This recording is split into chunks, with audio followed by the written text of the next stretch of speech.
আসসালামু আলাইকুম। আমার পছন্দের জায়গা থেকে আজকে ভিডিওটা শুরু করলাম। সেটা হচ্ছে আমরা ওইদিন গিয়েছিলাম মাওয়া ঘোরাফেরা করতে। আর এই জায়গাটা আমার খুব পছন্দ, তাই প্রথমে আমি জায়গাটার ভিডিওটা দিয়ে ভিডিওটা শুরু করলাম। এখন হচ্ছে আমাদের যাওয়ার পালা হচ্ছে মাওয়া। আমি যেহেতু জানতাম না যে আজকে আমরা ওইখানে যাব, তো হঠাৎ করে আমার হাজব্যান্ড আমাকে নিয়ে রওনা দিল মাওয়ার উদ্দেশ্যে। তো আমরা পৌঁছে গেলাম। যাওয়ার পরে দেখি নতুনত্ব অনেক অনেক সুন্দর সুন্দর জায়গা, ওখানে সুন্দর পার্ক বানানো হয়েছে। তারপরে অনেক কিছু আলাদা আলাদা জায়গা, ভিতরে অনেক কিছু জায়গা আছে, পার্কে খেলার জায়গা, তারপর সাম্পান, যা নাগরদোলা, শিশু পার্কের মতন কিছু একটা জায়গা করা হয়েছে, মেলার মতন বসানো হয়েছে, লালনের মতন কিছু জায়গা এখানে আছে, আবার সমুদ্রের মতন কিছু জায়গা, মানে কি বলে শামুক টামুক বিক্রি করে এমন জায়গাও আছে। এক এক জায়গায় এক একটা এক এক রকম করে করা হয়েছে। তো সে সব কিছু দেখা দেখি শেষ করে চলে গেলাম হচ্ছে এখন খাওয়া দাওয়া করবো, রাতের ভাতটা খাবো।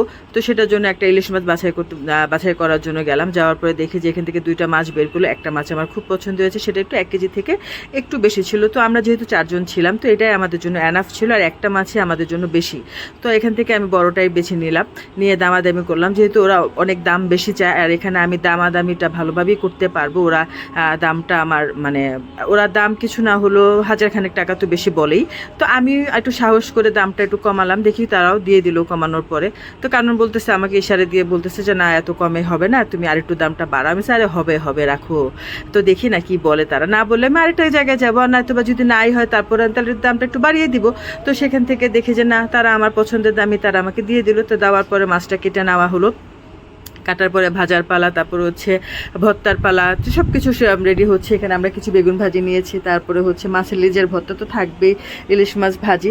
আবার এখানে সব কিছু হচ্ছে কি যে সব কিছু আলাদা আলাদা করে কিনে নেওয়া। আমি মাওয়াতে অনেক সময় কোথাও ঢাকার বাইরে যাওয়ার উদ্দেশ্যে হলে ওখানে খাওয়া দাওয়া হয়েছে, কিন্তু এই রেস্টুরেন্টে বসে এভাবে আলাদাভাবে এই লেজ ভর্তা টর্তা মিলিয়ে আমার খাওয়া হয়নি। তো খাওয়াটা ভালোই ছিল, খারাপ না, কিন্তু এত পরিমাণে এক্সট্রিম তেল দেওয়া মানে জিনিসপত্র, মানে খুবই জিনিসটা দেখতে খুবই আমার কাছে খুবই মানে গিরগির করে, যেমন এত তেল খাওয়া যায় না আমার বাবা। তো তারপরও যেটাই হোক ভালোই ছিল, মাছটাও ভালোই ছিল। মাছটা আমি বাছাই করলাম, বাছাই করার পরে দেখেছি বাবা আমি তো ভালোই মাছ বাছাই করতে পারি। তো যাই হোক খাওয়া দাওয়া শুরু, বা মাছ আমাদের মাছটা ভাজা হচ্ছে এখন। অনেকগুলি বড় মাছ যেহেতু বড় ছিল, অনেক বড় বড় পিস হয়েছে। আমি কিছু এখানে ছবি নিলাম, তারপর ওখান থেকে কয়েক রকম ভর্তা বাছাই করলাম, কি কি ভর্তা খাবো। সব ধরনের ভর্তা এখানে করা আছে মোটামুটি, কিন্তু এক একটা ছোট্ট ছোট্ট গোল্লা, এক একটা পিস হচ্ছে 30 টাকা করে। তো এক একটা পিসে মাছের ভিতরে 30 টাকা পিসের ভর্তা, ঠিক আছে। সব যেহেতু 4 জন মানুষ, চারটা চারটা করে নিল, একটা মানে অনেক এভারেজে অনেক হয়ে যায়। আর যারা সিঙ্গেল যায়, 1 2 জন যায়, তারা তো আস্ত একটা মাছ নেওয়ার কোনো দরকার পড়ে না। তাদের জন্য আবার এখানে ব্যবস্থা করা আছে, বা যদি তারা বেশি যারা খেতে চায় বা এক্সট্রা খাবার বসার পরে যাদের প্রয়োজন পড়ে, তারাও এখান থেকে নিতে পারবে। তো এখানে সব ধরনের মাছ রান্না করা আছে, অনেক ধরনের মাছ, ইলিশ, সর্ষে ইলিশ করা, ভাজা ইলিশ করা, সব রকমই করা আছে। তো আমরা এখান থেকে মাছ নিয়েছিলাম, লেজ ভর্তা ছিল, একটা স্পেশাল তাদের আচারি সালাদ ছিল, 6 রকমের ভর্তা নিয়েছিলাম। তারপরে নিয়েছিলাম হচ্ছে আর কি যেন নিয়েছি, বেগুন ভাজি, তারপরে ছিল ভাত, তারপরে কি জানি আর কি জানি ছিল। আচ্ছা খাওয়া শেষ তো মনেও নেই, ভুলে গেছি।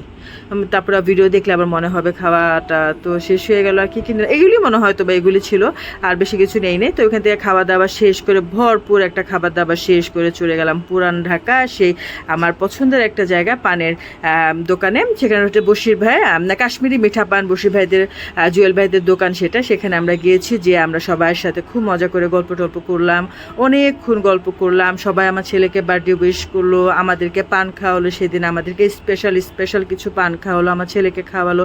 তো আমরা বেশ কিছু সময় এখানে দাঁড়িয়ে দাঁড়িয়ে আড্ডা দিলাম, সবাই মিলে ছবি তুললাম। দিনটা খুব ভালোই ছিল, সবাই আমাদের জন্য